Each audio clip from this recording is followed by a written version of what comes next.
much both. Gross. Rolling. All right, so our math is not final, but let's assume that you're gonna come out of day one on top of the leaderboard. I mean, how does that sort of set you up for the rest of the weekend? Sets me up good. I think honestly, like, the workouts for today were ones that were pretty good for me, so I was hoping if I'm going to do well and like hopefully finish the top of the leaderboard like everyone's goal is when they came here, I needed to do really well today because tomorrow maybe isn't as great for me, so I'm happy that I took advantage of the points when I could grab them. Take me back through the events a little bit, like what were some of your high points, what were points where maybe you surprised yourself? Okay, so the first one today was, I'm having WOD brinks, I just finished this. I'm super sorry. All right, the second one, we'll go to the second one first. Second one had the second workout today. Had the burpees and GHD, and I felt like my advantage of that one was being able to hold on to the GHD. We actually talked after that one, so I executed pretty like within what I wanted to do for that one. And for the third one, Royce is being an absolute child back there. I'm super sorry. Oh, sorry. I didn't mean to expose you to that. It was bad. He's in his skivvies. You know, as Australians, everything's a little bit weirder down in his down undies. But this last one, like, I think I paced too much, actually. But it's good to feel like I was in control of the whole workout and still be able to finish, which I think is a pretty competitive score. And I spent, honestly, the last minute trying to remember what the first workout is. I have no idea. I can't think straight. If you ask me what my name is, my date of birth, couldn't tell you. So that's what happens. You finish the workout. These interviews are tough. I have a couple canned jokes that I normally go to, but you're asking different questions, so I'm stumped. That's part of my job. What was the third workout? I gotta come up KP, what was the third workout today? Like what was the first one we did?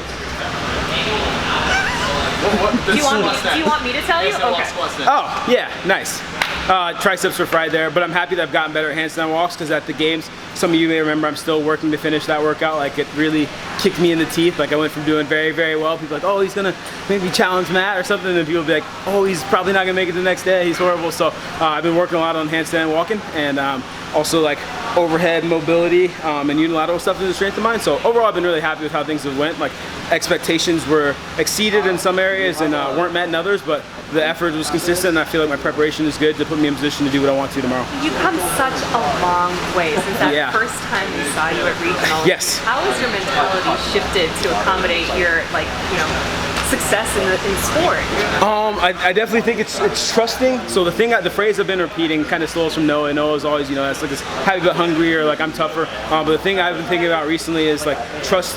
It's gonna sound weird, but trust your jiu-jitsu, right? Like, so I've been doing a lot more jiu-jitsu since I got to Louisville. I have a little bit more time in your hands, and it's like you don't worry about what your opponent has and like what skills they know. You're more focused on like knowing that you've built up a lot of skills. So I've really been telling myself, like, don't worry, like, I know, you know, if there's a run workout, Drew's gonna run like the wind, or if it's heavy, Tola's gonna lift the house or something, but it's like, trust your jiu-jitsu. You got some skills too, like, you wouldn't have got here if you didn't belong, you wouldn't have done what you've done in the past, and you wouldn't, like, continue to, your work ethic means that you belong with the rest of the folks here. So if I'm really focused on that, helps me stay in a good space mentally, and then I can execute to the best of my ability. I love that. Yeah. Okay, tomorrow, how do you recover in time for tomorrow? You don't. At this point, everyone's bodies are trash bags, and Rich is going to continue to like take us out. Messed up that metaphor. Gotta workshop that one a little bit more. I'll have a better one for you tomorrow. But anyways, we're all pretty trashed. Legs, especially after that massacre, are feeling pretty bad. So I'll go. I got a couple of Reese's. They're delicious. I'm not sponsored by the Hershey Corporation, but if I was, like, or if you're looking for one, hit me up. And so I'll eat a couple of Reese's, have a banana, drink some water. I got a couple friends from my first ever gym in Philly. Met them back in 2011.